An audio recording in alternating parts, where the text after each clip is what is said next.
Aujourd'hui, dans Toute une histoire... J'aime mes enfants, j'aime ma famille, il n'y a aucun souci, mais jamais j'arrêterai de travailler. Peut-on mener de front carrière et vie de femme?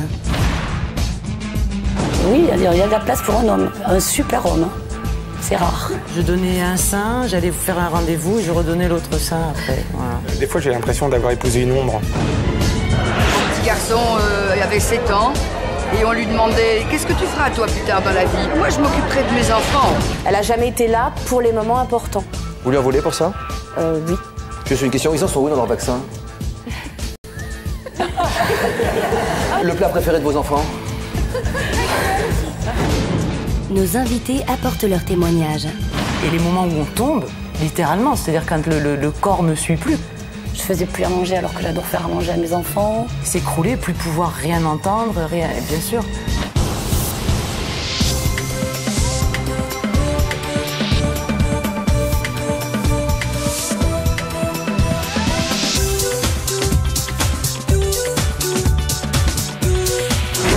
Bonjour, bienvenue sur le plateau Toute une histoire. Merci pour nos invités, merci au public. Bonjour et bienvenue, madame, mademoiselle, monsieur, bonjour, madame, mademoiselle, surtout. Souvenez-vous, dans les années 70, les femmes voulaient travailler pour ne pas avoir la vie de leur mère. Aujourd'hui, les femmes sont de plus en plus nombreuses à rejoindre les hommes dans la course à la réussite de leur carrière, quitte parfois à un peu sacrifier leur vie de femme ou leur vie de famille. Mes invités ES sont ces superwomen qui se battent sur tous les fronts. Nous allons écouter leur point de vue, celui de leurs enfants, éventuellement celui de leur mari. Mais nous allons commencer cette émission avec celles qui ne veulent pas faire un choix entre un travail passionnant et une vie de famille épanouie, celles qui veulent tout. Merci d'accueillir toutes nos invités. D'abord, je vais donner la parole à Émilie. Bonjour Émilie. Bonjour. Bienvenue. Dès les premiers jours d'enquête de notre émission, les journalistes de Toute une histoire sont entrés en contact avec vous. Vous avez vu un appel à témoins que nous avons passé, un message de la rédaction. Vous nous avez envoyé un mail sans trop savoir où vous positionnez en fait. Exactement. C'est vrai qu'à l'heure d'aujourd'hui, j'ai pas envie de faire de choix. Pour moi, une femme, elle a plein de facettes. Être une femme, c'est être une maman, c'est être une épouse, mais aussi c'est exister en dehors de sa famille. Donc, ça peut passer par le travail. Alors, vous avez 29 ans, vous êtes mariée, oui. Vous nous le confirmez. Vous avez une fille de 3 ans, vous avez des jumeaux de 16 mois, et vous êtes en plein dilemme. Tout à fait. Il va falloir choisir, même si vous n'avez pas envie de choisir.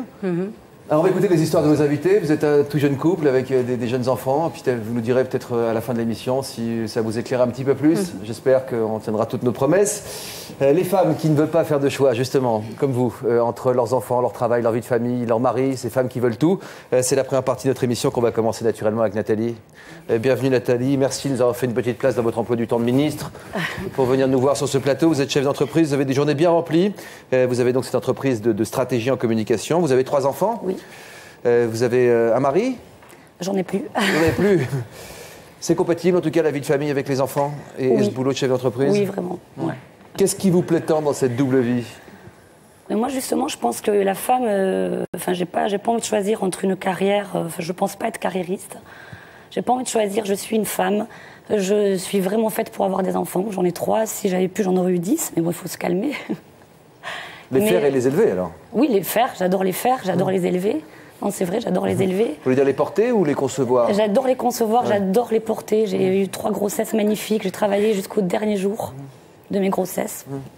Donc j'ai eu beaucoup de chance. C'est votre maman qui réagit comme ça dans le public là? Je ne vois pas. Oui, c'est ma maman. Ouais. Donc j'adore les faire, les élever. Et puis non, je pense qu'il ne faut pas... on est dans une société où il faut tout séparer. Moi, je suis une maman, une vraie maman, je crois. Et je suis aussi une chef d'entreprise avec des employés, avec... voilà. Alors, est-ce que c'est possible de tout faire? Oui, à vous voir en tout cas, on va regarder ce reportage.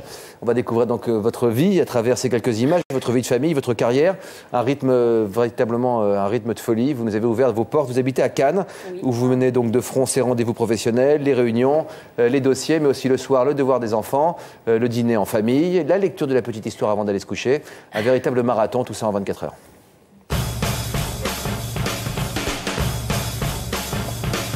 Il est 8h30, Nathalie, 37 ans, chef d'entreprise et mère de 3 enfants, commence sa journée au pas de course. Oui, mon cœur. Non, je viens de chercher à midi, ma puce, ok? Allez, bisous. Sitôt Chiara, la petite dernière, déposée à l'école, Nathalie arrive au bureau. Comme ce matin, ces deux aînés n'ont pas classe, ils ont accompagné maman au travail, un endroit qu'ils connaissent bien. Mes enfants, ils sont là quand je peux pas faire autrement. Après, je suis quand même super organisée parce que c'est vrai que c'est compliqué de m'occuper des petits en même temps de travailler. Mais quand ils sont là, c'est vrai qu'ils sont vraiment sages. Autre chose, concernant les dossiers pour lesquels je reviens de Paris, tout a été accepté. Donc ça veut dire quoi? Qu'on va s'occuper de la communication globale de la marque. Il faut qu'on fasse toute la campagne de... Il est où, Ryan? Ryan, mon cœur, mets-toi là parce que je te vois pas là. T'es trop loin. Nathalie, elle a plusieurs vies. Elle a la vie avant le travail, elle a la vie au travail, elle a la vie après le travail. C'est vrai que c'est un peu un exemple d'avoir 3 enfants, une entreprise. C'est un métier super difficile.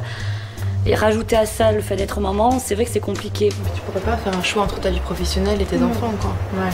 J'ai beaucoup de mal. Ce midi, Nathalie a pris soin de ne pas accepter de rendez-vous d'affaires pour pouvoir déjeuner avec ses enfants. Samy, son ex-mari, est également de la partie. Les enfants sont une priorité aussi, donc autant les enfants que son travail. Si je suis pas au bureau, il faut que je sois avec mes enfants. Enfin, c'est comme ça que je le vis. Et si je suis pas avec mes enfants, il faut que je sois au bureau. Elle n'a pas le mécanisme, en fait, de se trouver du temps libre pour elle. Elle s'oublie complètement. Et donc, après, ça peut avoir des répercussions peut-être un petit peu négatives à ce moment-là. Après, elle va à l'hôpital. Après quoi?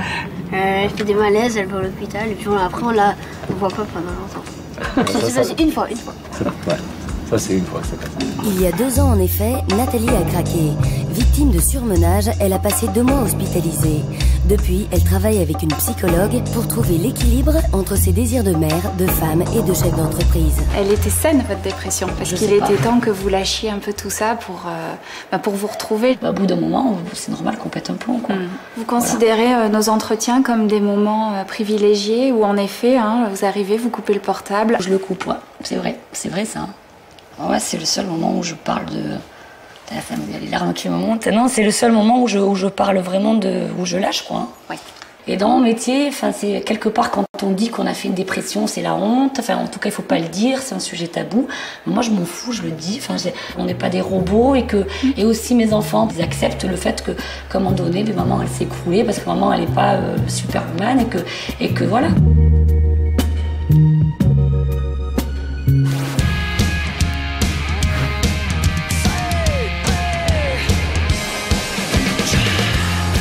Toi, tu peux faire tes photos sur la terrasse de la brasserie de 8h ou de 7h du matin à 10h.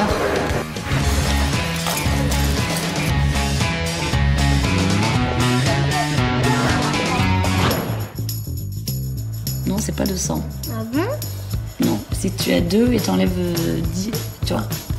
Je prends vraiment du plaisir et j'ai envie de rentrer le soir pour être avec eux. Ça, c'est évident, ouais. Aussi bien que le matin quand je les quitte et que j'ai envie d'aller au bureau. Ça, c'est... Ils sont habitués à me voir travailler quand je suis avec eux. Ils sont habitués à me voir... Hein, Chiara? Allô? D'accord. Jeudi 5. Couchez-vous, je couche Oriana et j'arrive. Allez vous coucher, mes doudous. À demain. À demain. Bisous, mon amour. Bisous, mon corps. À demain. C'est vrai que le soir, il n'y a pas les clients pour téléphoner, il n'y a pas les petits pour m'appeler. Donc c'est vraiment au calme en fait que je peux faire ce genre de choses qui sont importantes. Parce que là, par exemple, vous avez un contrat qui est monstrueux et si je ne suis pas concentrée, je vais signer n'importe quoi. Le temps me manque énormément pour passer plus de temps avec mes enfants. Je pense que je travaillerai aussi. Donc c'est peut-être un cercle vicieux le fait d'avoir plus de temps. Non mais c'est vrai, le temps me manque en fait. J'ai pas assez de jours. Les 24 heures, c'est pas assez long quoi.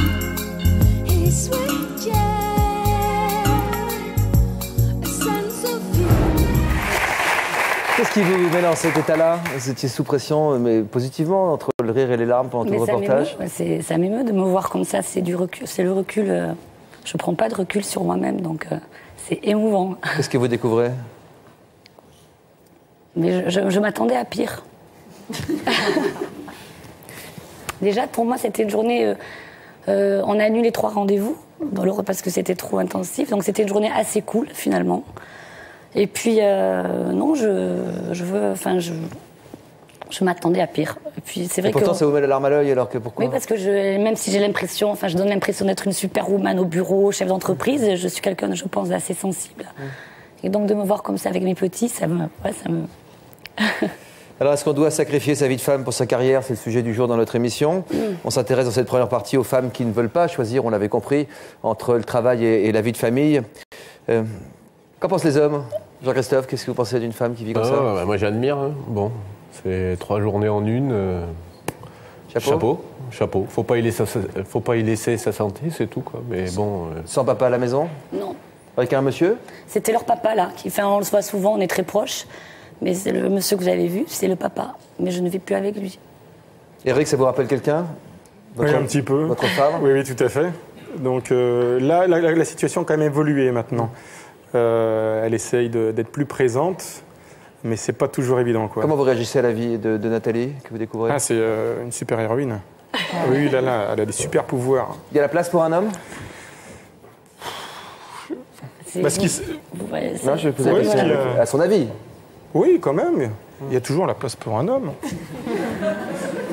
Non, mais... Je m'attendais à cette question. Ouais, c'était obligé. Ouais. Oui, il y en a eu. J'ai vécu avec le papa de mes enfants pendant 15 ans, de 20 ans à 35. Et puis, oui, il y a de la place pour un homme. Un super homme. Hein. C'est rare.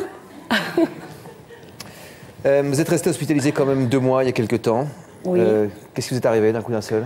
Je pense vraiment que c'était du surmenage. Je me suis vraiment...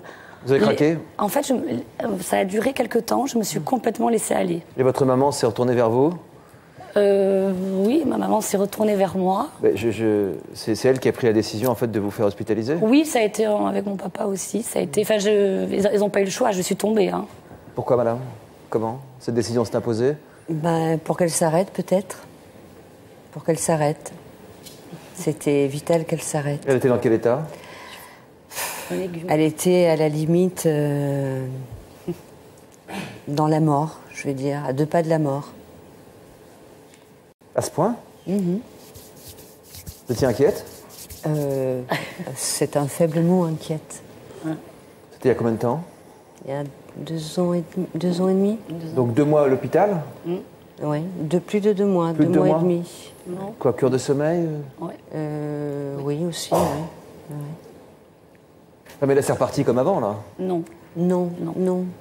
Moins? Non, différent. J'ai vu que pendant 2 mois, la Terre, elle s'arrêtait pas de tourner si j'étais pas à la maison avec mes enfants ou au bureau. Donc, du coup, non, j'ai beaucoup... C'est une très belle expérience, oui. Je peux dire, c'est une très... Ouais. J'étais enfermée 2 mois et ça a été très difficile. Enfermée? Enfermée. Dans une clinique psychiatrique, j'ose le dire, oui, enfermée. Je pense que c'est nécessaire. Qu'est-ce qui s'est passé pendant ces 2 mois nécessaires? Alors, j'ai dormi 3 semaines. J'étais... je parlais... Qu'est-ce qu'il y a, Virginie? Ma voix s'est reposée.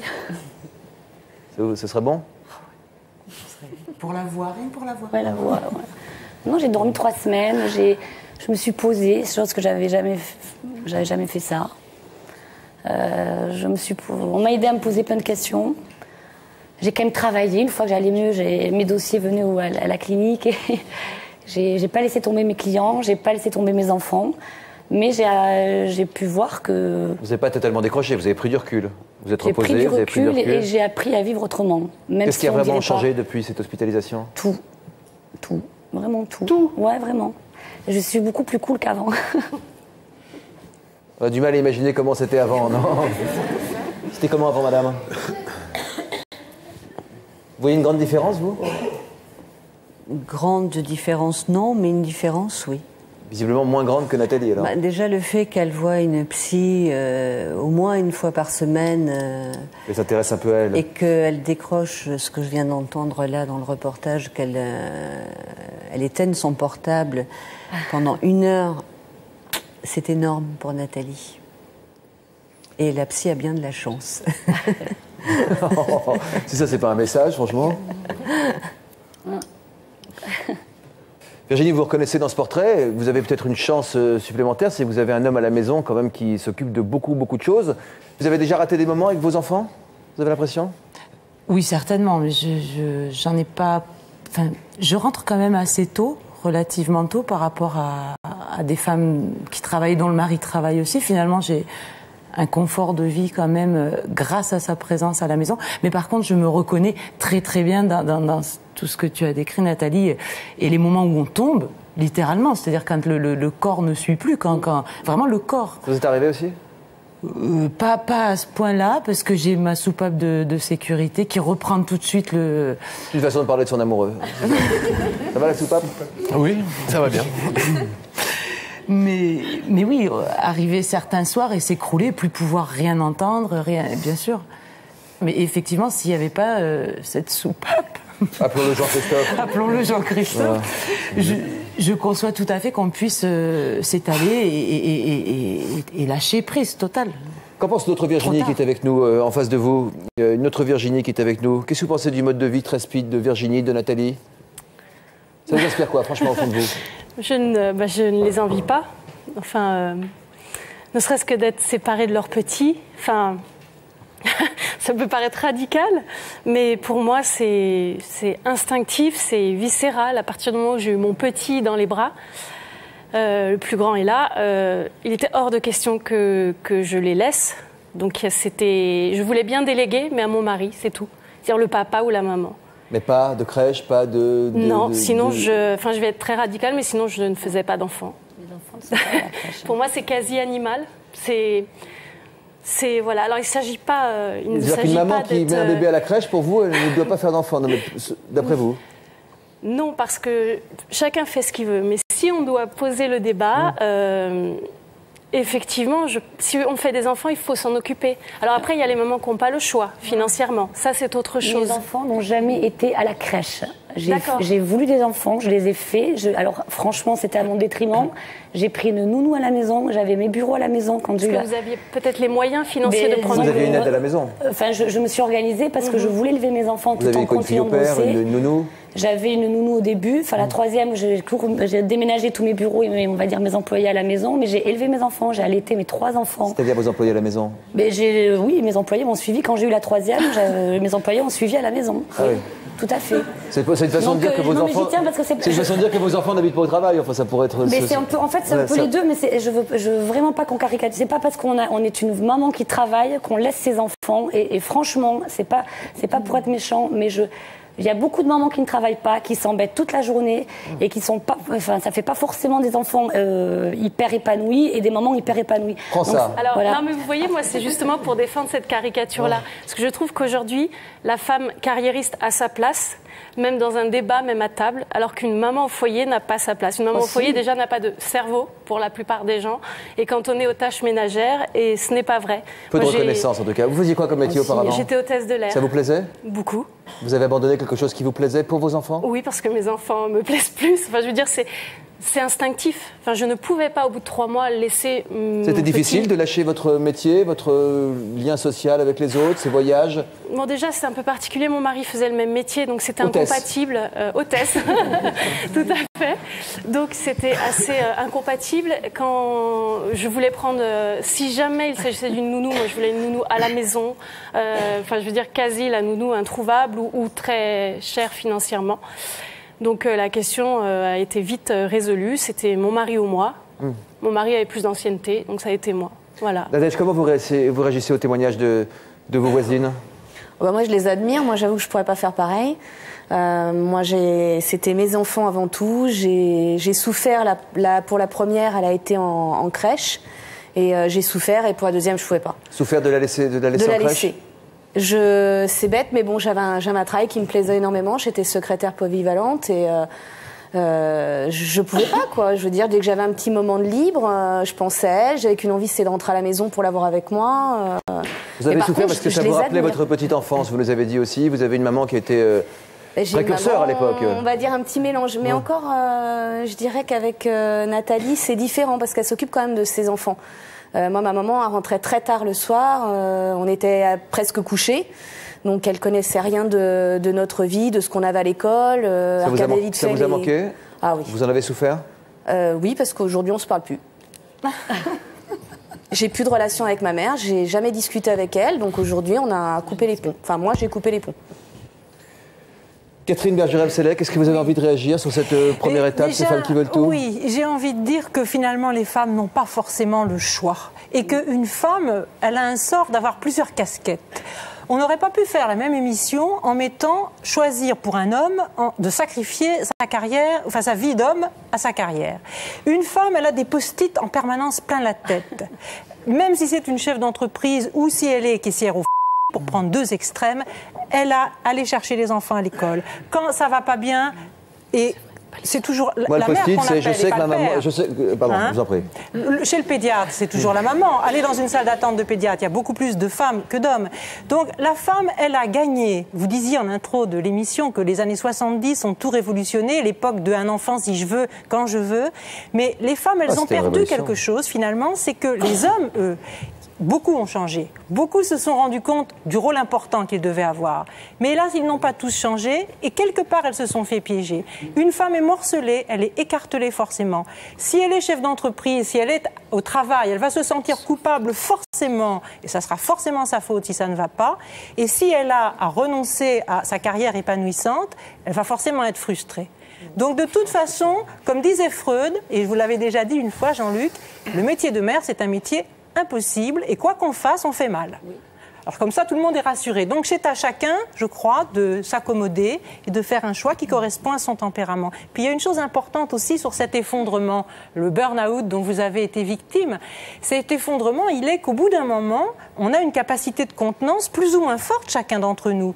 Et c'est pas rien de contenir une vie de femme, une vie de mère et une carrière. Et au bout d'un moment, eh bien évidemment, il faut savoir se ménager du temps pour soi. Plusieurs conseils seront donnés dans cette émission voilà. par Catherine. Celui-ci en particulier, une femme qui travaille, vous nous avez dit, Catherine, a besoin d'une période de transition. Exactement. Alors vous avez remarqué, Jean-Luc, quand avant de reprendre le boulot ou avant de devenir maman, de négocier les transitions, de quelle façon? Eh bien, quand un homme rentre du travail, en général, sans vouloir caricaturer, qu'est-ce qu'il fait, hein? Il se met devant la télé, il lit son journal et il dit « Chérie, qu'est-ce qu'on mange ce soir ?» Heureusement qu'on ne caricature pas.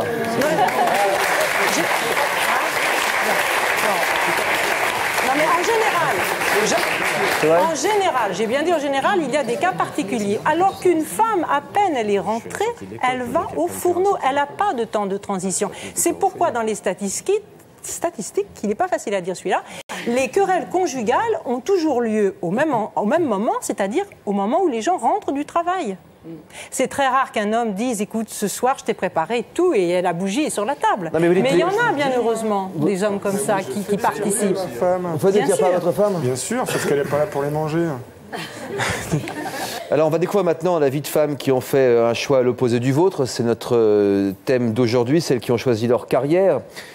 Qui préfèrent les réunions au biberon, un peu comme votre maman, qui laisse la nounou gérer les enfants à leur place. Pour elle, c'est la seule et c'est la vraie façon de pouvoir s'épanouir. Fin des années 60, une majorité de femmes étaient derrière leur fourneau. Changement de tendance, aujourd'hui, elles sont 80% à préférer le bureau. Mais les femmes sont encore trop souvent cantonnées en bas de l'échelle hiérarchique. Pour qu'elles soient plus nombreuses à des postes de management et de décision, des réseaux internationaux créés par et pour les femmes voient le jour. C'est dans le bois de Vincennes que s'est tenu un congrès entièrement destiné à des femmes managers. Au menu, des conférences comme poursuivre son rêve professionnel, entreprendre ou apprendre à se faire un réseau. Ici, entre femmes, on assume ouvertement de mener une carrière prometteuse et on se soutient. J'ai du mal à donner la limite. C'est-à-dire que la limite, elle doit sans arrêt m'être imposée par quelqu'un. C'est-à-dire que je dois avoir une demande extérieure, donc de mon compagnon, de mes amis, de mes parents.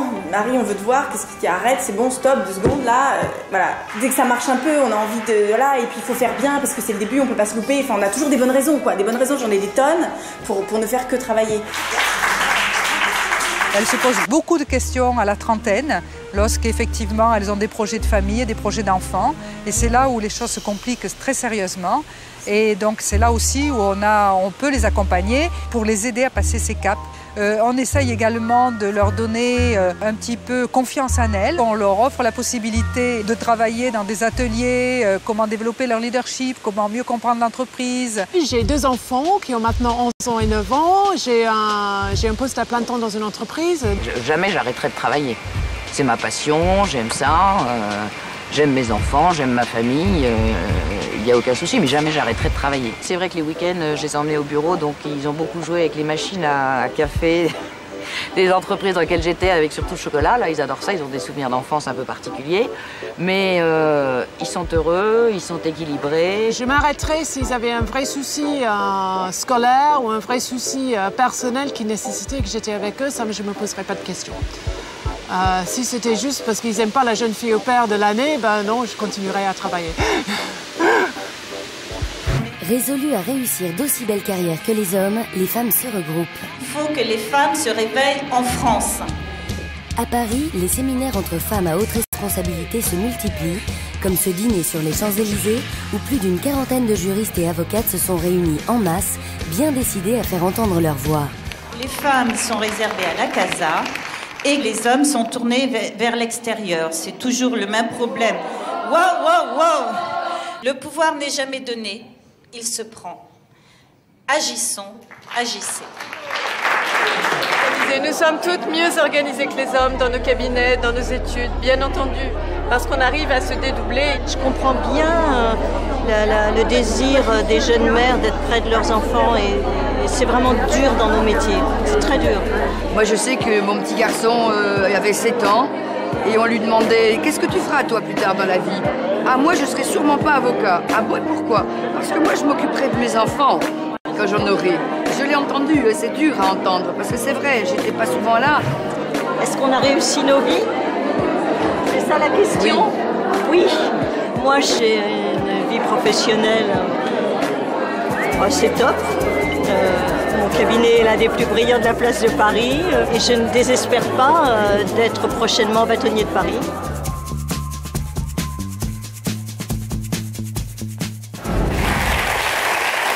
Choisir entre sa vie de femme et sa carrière, ou en tout cas donner une priorité sur l'un des deux aspects. Certaines femmes l'ont fait.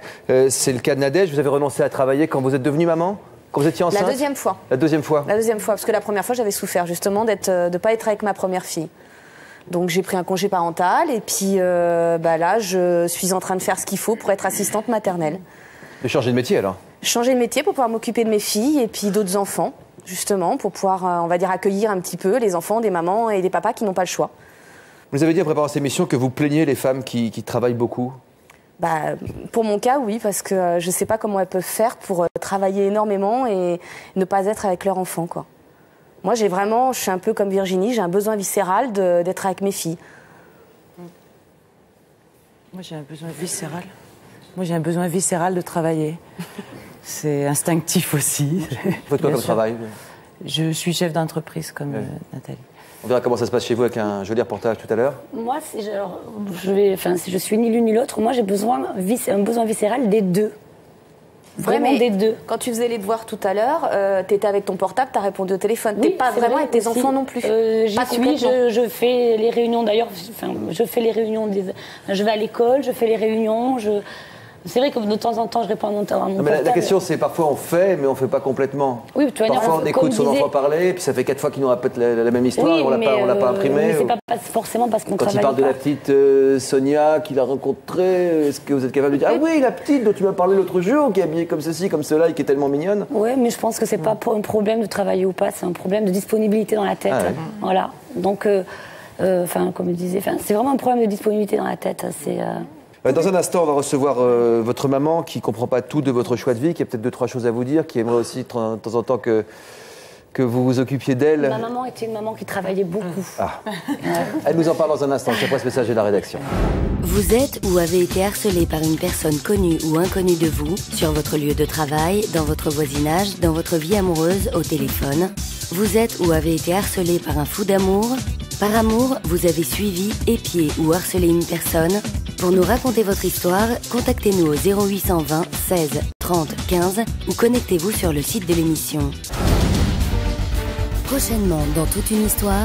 Quand j'allais à la boulangerie il y a 20 ans, on m'a dit carrément « Sors de ma boulangerie, fille de criminel ». Ils ont reçu de leurs parents un héritage lourd à porter. Elle a commandité le meurtre de votre père pour l'argent. Pour l'argent. Mon père était un collaborateur pendant la dernière guerre. Ma mère est prostituée. C'était là. Quand on est arrivé ici, il est tombé parce qu'il était souvent sous. Et bon, devant les copains, devant les parents et tout, donc j'avais honte de lui. C'est l'étiquette qui vous a collé à la peau? C'est une étiquette qui vous reste. Oui. On garde ça pour soi, on ne peut pas en parler. Montrer du doigt, stigmatiser. Quelque part, il faut se protéger, on se protège avec des kilos. On comprend surtout par les insultes lancées par les camarades. Peut-on échapper à la honte? On vous colle la honte alors que vous n'y êtes pour rien. J'ai porté sur mes épaules la culpabilité de ces actes tout de suite. Elle a dit simplement, il y a des choses qu'on ne peut jamais pardonner. Et elle s'est donné la mort. Alors, je disais à l'instant qu'on allait recevoir une maman qui ne comprend pas votre choix de vie, madame. Et je vous ai entendu dire que je travestissais vos paroles. Oui. C'est-à-dire, dites-moi. Parce que le choix de vie de Nathalie, il est tel que je le respecte et que c'est... je veux dire, elle assume complètement. Nathalie assume. Et... Mais ça, c'est bien, c'est de l'admiration. Mais plus humainement, vous disiez tout à l'heure, il y en a qui ont de la chance, par exemple son analyste. Oui, par exemple. Qu'est-ce qui vous manque de votre fille? Pour parler franchement, sans langue de bois. Qu'est-ce qui me manque? Un peu de présence. Mais elle peut pas faire plus. Un peu de présence. Ça vous manque, mais vous comprenez, c'est ça que vous voulez dire? Oui, je comprends. C'est vrai qu'il m'arrive aussi d'avoir une certaine pointe de jalousie. Vous avez votre main devant votre micro, madame. Pour mieux profiter de votre voix. Nathalie a dit tout de suite, juste avant le lancement de ce message de la rédaction, oui, ma maman, elle a beaucoup travaillé aussi. C'est vrai, j'ai beaucoup travaillé, mais c'est vrai aussi qu'elle était avec moi. Ouais, quand je travaillais, je la trimballais avec moi, comme elle fait maintenant, comme elle a toujours fait avec ses enfants, comme elle fait avec Chiara en particulier maintenant. Mais qu'est-ce que vous pensez du rythme de vie de votre fille aujourd'hui? Vous êtes inquiète? Oui, ça oui. Ça, je trouve que c'est quelque chose qui m'angoisse. Je pense tous les jours que je vais mourir. Vous le dites? C'est vrai. Oui, je lui dis, mais elle fait ce qu'elle peut. Ouais. Vous avez des amis? Oui. Des amis femmes? De moins en moins. Je vais plus à l'essentiel depuis que je grandis. C'est important les amis, c'est pas accessoire. Ouais. Non, mais j'en ai des amis, mais c'est vrai que j'ai pas le temps de perdre mon temps. Voilà. Ouais, d'accord. Mais les amis, ça prend du temps, sinon ce ne sont pas des amis. Oui, mais franchement, même si maman allait dire quelque chose, elle disait qu'elle avait une pointe de jalousie, par rapport justement au temps que j'accorde à mes amis. J'arrive quand même malgré tout à accorder un tout petit peu de temps à mes amis, mais pas beaucoup. Une semaine sur deux, vos enfants sont chez leur père? Oui. Ça, c'est bien. Ça dépend. Pourquoi? Parce que c'est très dur. Ça a été l'enfer au début. D'ailleurs, je pense que c'est un des cas aussi ce qui m'a perturbé beaucoup. Le fait de ne pas avoir vos enfants avec vous une semaine sur deux? Ça a été l'enfer. Vraiment, ils m'ont manqué. Pendant 14 ans, quand on a fait un petit peu moins... je rentrais, ils étaient là, ils ne sont pas là une semaine sur deux. Et du coup, c'est vrai qu'au lieu d'aller faire du sport, parce que je rêve de faire du sport, mais j'en fais pas... Au lieu d'aller manger avec les copines, je reste 2 fois plus au bureau. Ouais. Une semaine sur deux, quand vous n'avez pas vos enfants, vous travaillez encore plus? Je rentre à 11h, je ne mange pas, je me couche. Même on va râler, mais c'est vrai. C'est pas qu'elle râle, c'est qu'elle s'inquiète en fait. Hein. Ouais, donc non, mais c'est vrai que la semaine où ils sont avec leur papa, c'est hyper compliqué. Ouais. Et là, c'est viscéral, vraiment, quoi. Donc pas d'amis, enfin moins en moins. Si, j'ai des amis, moins franchement, en moins. Je suis hyper... Non, quand même. Vous avez dit de moins en moins avant de vous... Oui, parce que je sélectionne. Si, quand même, il faut bien que j'aille puiser mon énergie quelque part. Un amoureux ou des amoureux? Un amoureux, ouh là là, non, moi, j'ai pas le temps d'en avoir plusieurs, déjà, quand c'est compliqué. Enfin, si c'est plusieurs, on peut jongler, c'est parfois plus simple, c'est moins abouti. Pas du tout. Pas de temps pour le sport, qui est une bonne soupape pourtant. Oui, donc c'est pour ça que je fais un peu plus avec mon amoureux de sport. Ouais, très bien. Eric, on l'a réinvité en fait. Eric était venu témoigner dans une émission qui était Ma femme réussit mieux que moi. Très courageusement, il était venu nous expliquer que sa femme a fait le choix de sa carrière et que vous l'avez accompagné dans ce choix, mais qu'en même temps c'était difficile. Vous lui reprochez quoi? De trop travailler? Oui, trop travailler. Pas être présent, surtout quand on a des enfants en bas âge. C'est là qui sont demandeurs de leur maman. Par exemple, j'ai Guillaume qui a 2 ans et demi. En ce moment, c'est maman tout le temps, quoi.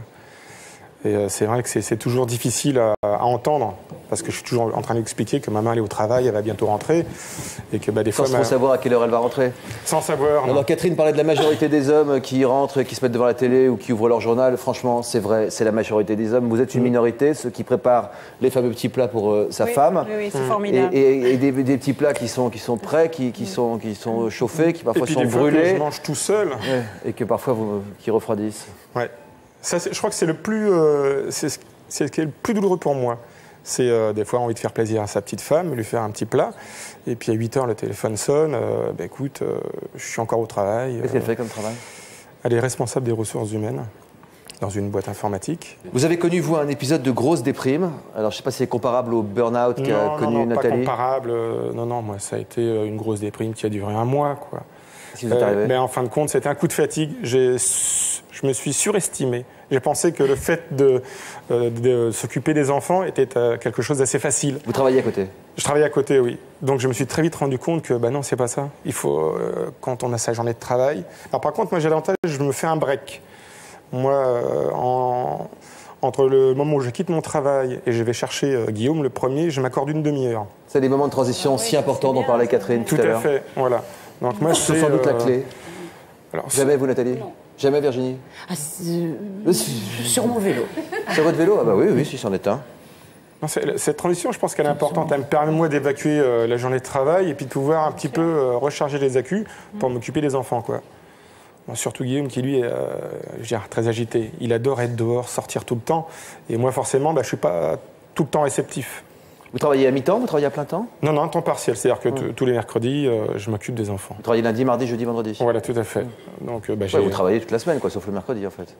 C'est quand même du travail, le mercrudi, de s'occuper des enfants. Ah non, mais je dis pas le contraire, mais je dis lundi, mardi, jeudi, vendredi. En plus, vous vous occupez des enfants avant votre femme. Oui, ça fait tout ça, ça fait plusieurs... Ça fait... Évidemment. C'est la vie d'une femme, normale. Mais oui, mais c'est ce que je pense, oui. Là, quelque part... Votre femme se rend compte du boulot que ça représente ? Non, vous êtes une femme et du boulot que ça représente. Oui. On dit que les hommes ne s'en rendent pas bien compte. Est-ce que votre femme s'en rend compte ? Oui, je pense qu'elle s'en rend compte. Elle ne le dit pas forcément. De toute façon, c'est ce que je lui ai reproché. Elle pourrait le dire un peu plus. Mais là, elle commence un petit peu à comprendre l'implication que j'ai avec... oui, mais ça a été chaud à la maison, là. Après votre coup de fatigue, franchement, vous... Oui, ça a été chaud. Moi, des fois, j'en avais vraiment marre, quoi. Je voulais... Pas question de divorcer, mais vous en avez parlé quand même entre vous. Non, c'est pas forcément au divorce, mais moi, c'était un ras-le-bol, quoi. En fin de compte, des fois, j'ai l'impression d'avoir épousé une ombre. Donc c'est toujours assez difficile. Mais à la fois, je peux comprendre qu'elle aussi, après sa journée de travail, elle a envie de se retrouver, de se ressourcer. Donc c'est ce qui est difficile à gérer, quoi. Vous avez été voir même la patronne de votre femme ? Non, mais c'est une amie, c'est une très bonne amie. Donc je trouve ça assez culotté. Vous me direz ce que vous lui avez dit tout à l'heure et comment vous lui avez dit, mais je trouve ça assez audacieux comme démarche et à la limite, pourquoi pas. Virginie, vous avez 37 ans, vous êtes mariée avec Jean-Christophe qui est à vos côtés. Vous avez 2 enfants, ils ont quel âge vos enfants ? 4 ans et 7 ans. D'accord. Vous êtes chef d'entreprise également, vous avez montré une entreprise de linguistique. Je pense que depuis toujours, vous pouvez reconnaître que rien ne compte plus que votre épanouissement professionnel. Alors la grosse angoisse pour les femmes qui choisissent de travailler, c'est généralement qui va garder les enfants ? Bah oui, je m'y suis collé. Vous aviez un boulot qui vous plaisait auparavant ? C'était pas mon épanouissement, non. Ma carrière n'a jamais été mon but. Bon, c'était plus alimentaire qu'autre chose. Vous faisiez quoi comme travail ? J'étais technicien frigoriste. Vous n'intéressez pas plus que ça, mais la vie sociale qui va avec, les collègues, les rencontres ? Non, ma vie sociale n'était pas là. Je fais de la musique à côté et la vie sociale était plutôt... la soupape, une soupape alors ? Exactement, mais qui est aussi la sienne parce que... Vous faites de la musique ensemble ? Oui, on fait de la fanfare tous les deux et ça permet de se défouler pas mal.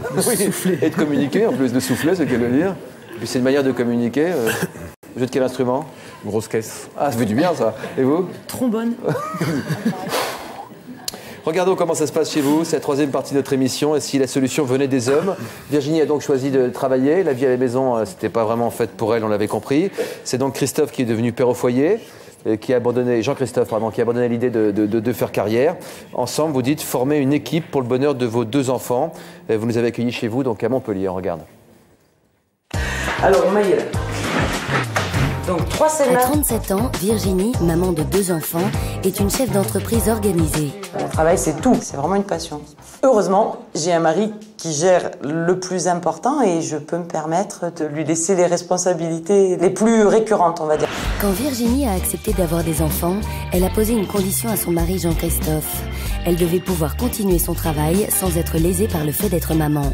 Jean-Christophe, lui, voulait être papa. Il a accepté le marché proposé par sa femme. Virginie avait besoin de beaucoup de temps pour son travail. Moi, j'avais moins besoin. J'avais moins besoin de travailler. Donc, on a fait ce choix-là, qu'elle aille travailler et que moi, je reste à la maison. Moi, j'aurais pas pu rester à la maison. Et j'aurais pas pu non plus la laisser mon enfant à quelqu'un d'autre. tiens, 2. Hop, c'était caché. Ça, c'était caché, ça fonctionne. Bah, à la maison, c'est moi qui fais les courses. Bien obligé. Hein. On fait extrêmement rarement les courses ensemble en supermarché. C'est la dernière fois, ça devait être il y a 6 mois et encore c'était une erreur, quoi. Je ne recommencerai pas. Si j'avais le temps et l'envie, je pense que je pourrais aussi bien que lui aller acheter les vêtements et les chaussures pour les enfants. Mais je m'énerverais peut-être un petit peu plus rapidement si ça braille dans le magasin, si on me sollicite pour acheter quelque chose que j'ai pas prévu d'acheter, alors que lui gère ça très très bien. Bon les enfants, vous voulez manger? Mangez les créditaires d'entrée tant que les frites elles finissent de cuire. Et après il y a les frites qui arrivent. C'est pratique d'avoir papa qui reste à la maison et maman qui va travailler. Parce que comme ça, on n'est pas obligé d'avoir une nounou ou quelque chose pour aller nous garder. Moi, je voudrais que mon papa il reste tout le temps à la maison. Et moi aussi. Je me sens pas en marge, je suis un peu différent. J'ai fait un choix de vie qui n'est pas celui de tout le monde. Pour l'instant, je suis assez bien à la maison. On est bien comme ça. On est super bien. S'il souhaitait travailler, il en aurait vraiment les moyens techniques. Là, on pourrait s'arranger. Mais non, je n'envisage pas, j'ai pas envie, ça. Pas pour l'instant. Coucou les titous. Bonjour mon cœur. Ça va? Oui. De retour à la maison, Virginie n'a plus que les bons moments avec ses enfants. Puis dans un champ, 4 lézards qui écrivaient un long dessin. C'est souvent maman qui me fait relire mes devoirs. J'ai 2 pieds pour marcher, j'ai 2 mains et un nez, une bouche pour chanter, et un cœur pour t'aimer, et un cœur pour t'aimer. C'est mignon. C'est charmant. Vous voyez vos enfants combien de temps par jour, à peu près, en moyenne? Là, je suis en pleine... c'est la haute saison pour mon travail, donc je rentre très tard. Donc c'est vrai que le temps qu'on les couche, nous, on se retrouve à 22h, 22h30, hier, 23h. Et je les vois 1 heure, quoi, le temps l'histoire du soir, ranger la cuisine, les aider à aller se coucher, voilà, laver les brosser les dents. Le matin, après, c'est... Non, le matin, c'est moi. Voilà. Elle a assez à s'occuper, à se préparer d'elle. Et puis moi, je m'occupe des enfants. Je suis pas trop du matin, en plus, donc...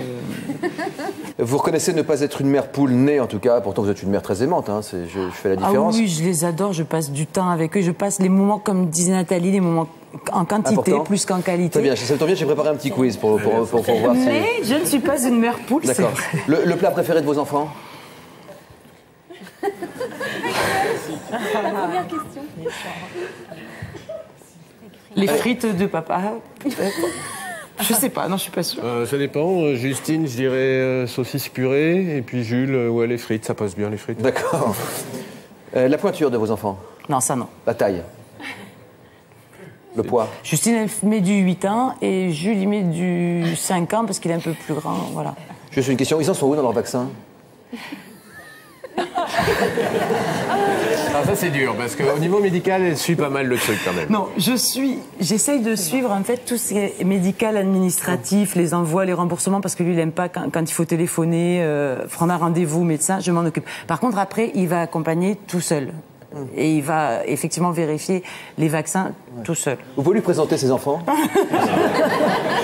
Et à nous-mêmes pendant qu'on y est? Ben voilà, il y a Justine donc. Bonjour Justine, oh, ça va? Quelle mignonne.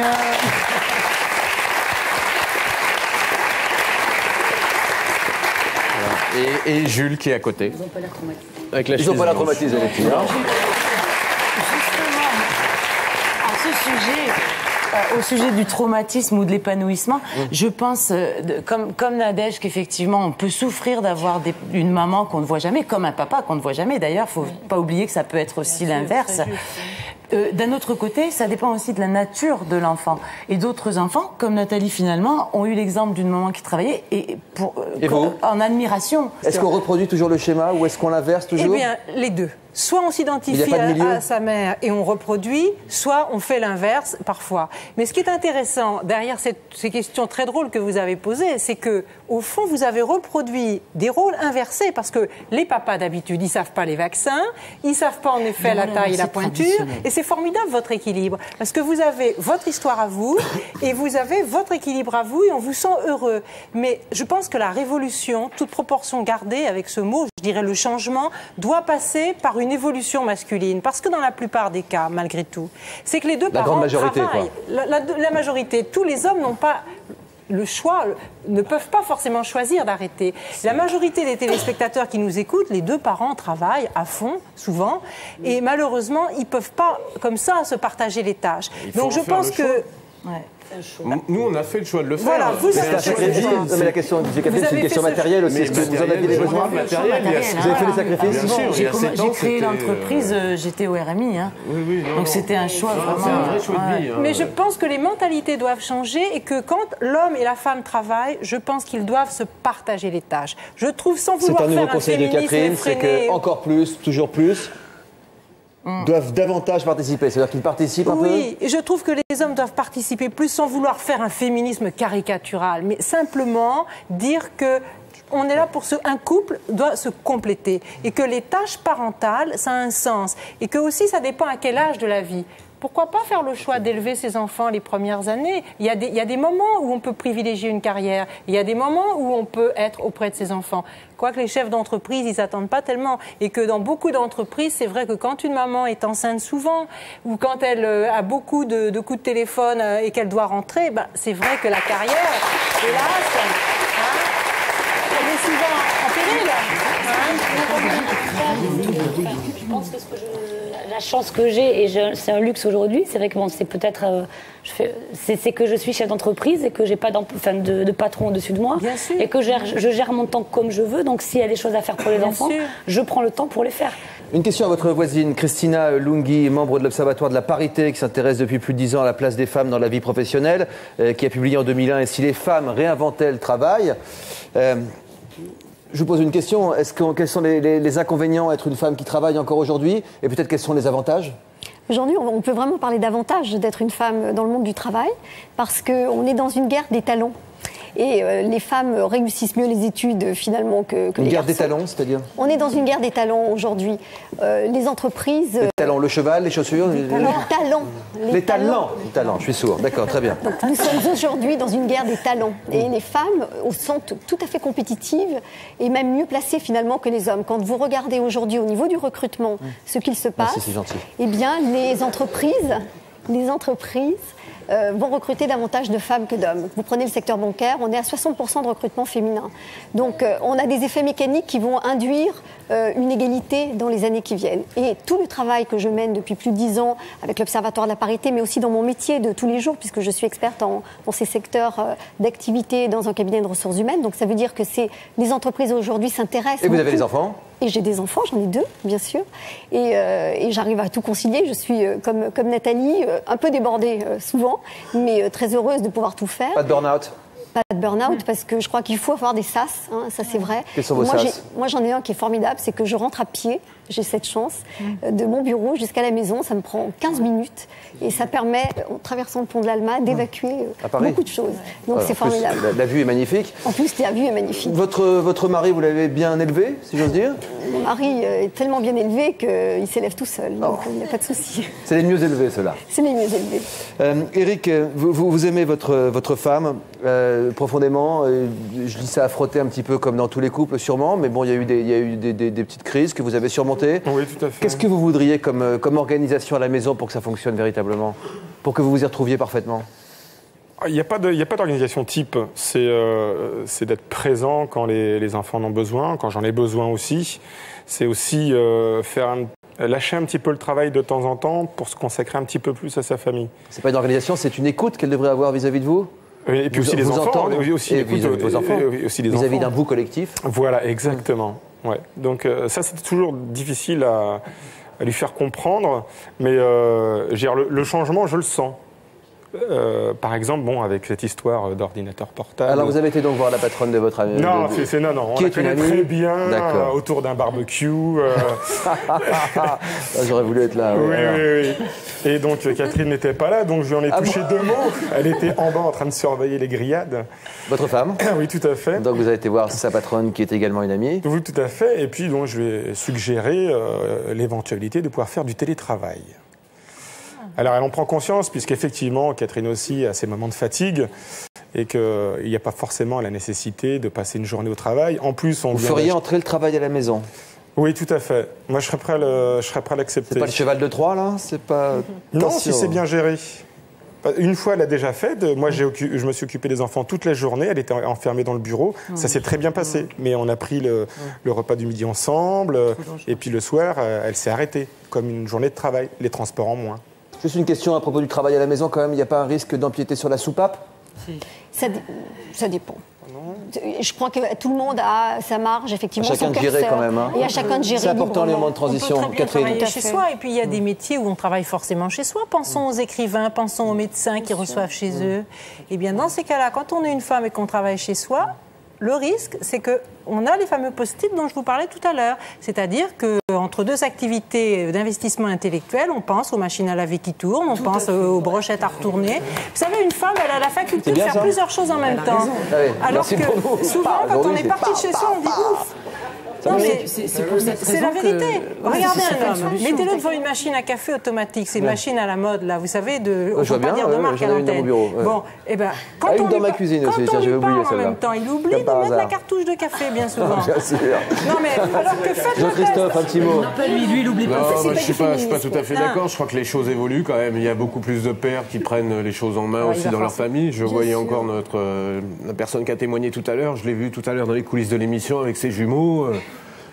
C'était un père très actif. Votre prénom Laurent. Ouais, je crois que c'est que les hommes ne veulent pas prendre leur place. C'est-à-dire que c'est caricaturaux. La place, je l'ai prise parce que j'avais envie de la prendre. Mais c'est vrai que j'aurais pu aussi me donner du temps au travail.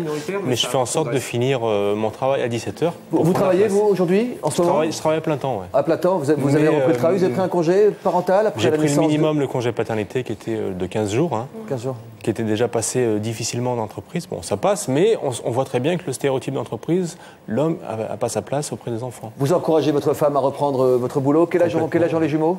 16 mois. 16 mois. Qu'est-ce que vous en pensez après avoir écouté toute cette émission animée, hein? Oui, ça m'a pas forcément aidé, ça m'a encore plus... c'est ça. Je connais ce sentiment, on a l'impression de savoir encore moins après qu'avant, mais il faut laisser décanter. Mais par contre, ce que je vais en retirer tout de suite, c'est que chacun de nos invités ont trouvé leur équilibre. Et pour l'instant, nous, on n'a pas trouvé le nôtre. C'est surtout ça sur lequel nous, on va essayer de travailler. Eh bien, pourquoi pas, enfin, on pourrait se retrouver dans le couple qui est juste en face de nous, pourquoi pas? On l'a souvent abordé, on l'a abordé. C'est-à-dire moi prendre un congé complet et puis Émilie travailler. Et c'est vrai qu'on a buté sur le côté financier.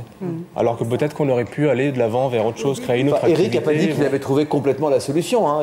J'essaye de trouver l'équilibre, mais pour l'instant, je suis toujours à la recherche. Mais c'est vrai que c'est une question de temps et de finances. Je pense que la problématique qu'on a, elle est là en fait.